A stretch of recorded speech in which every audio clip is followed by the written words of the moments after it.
Baruch atah Adonai Eloheinu melech haolam she'akol niyeh bidbaro. I was born in Poland, and I am told that when I was 3 years of age, when I was 3 years old, I was sent to school. A baby going to school. Well, it wasn't a school really. It was something called cheder. Cheder really means a room. It was a room with a teacher in that room. And they say that this teacher also had something called a kanchik. He could punish his students if they wouldn't behave the way they really should. But that was only a threat. In practice, at least I don't remember, I don't have any memories of those days, and I never heard of anybody who was hit really by a teacher, though probably it did happen. From there you went on to school. In the beginning you were taught the alphabet, how to pronounce it, how to read. Eventually you were given a book. And they say that they used to put a coin into the book so that you could buy a candy with that coin.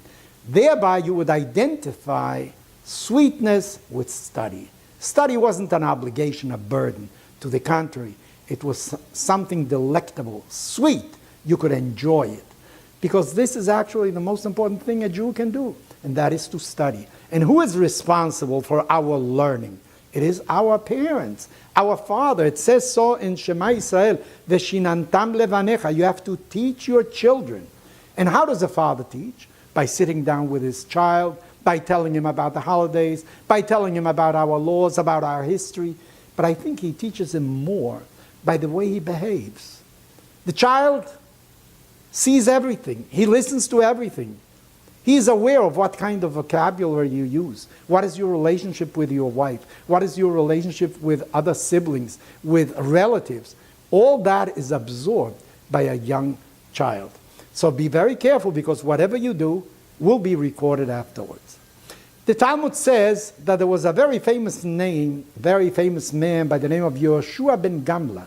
What did this Yehoshua ben Gamla do? He established an entire net of schools in the land of Israel. Of course, a father wants to teach his child, but he can't do it at all times. He has to go to work.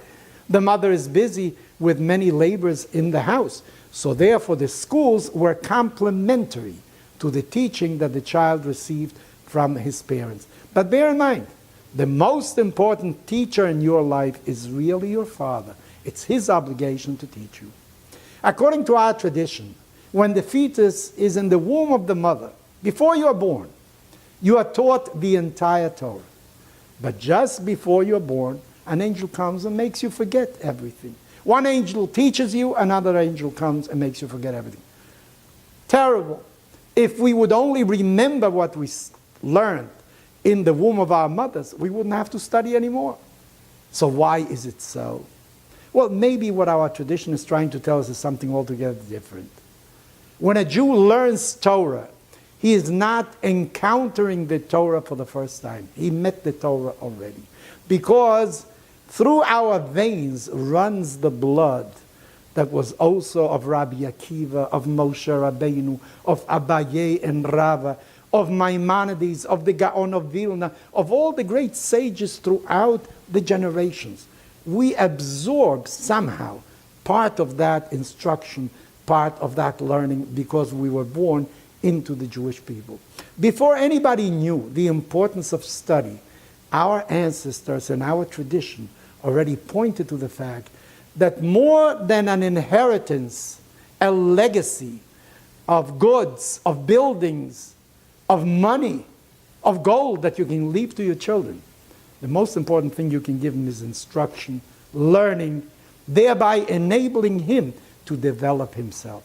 So bear in mind, when you're at home, what is the language that you use when you speak to your wife? What is the language that you use with other members of the family? How do you relate to other people? Because there are children there. They absorb everything you are doing, everything you are saying, and you are their primary teacher. Enormous responsibility. And do you know why you have to study? In order to be able to teach. So your primary obligation really is to teach your children. Make sure that you do that in your home.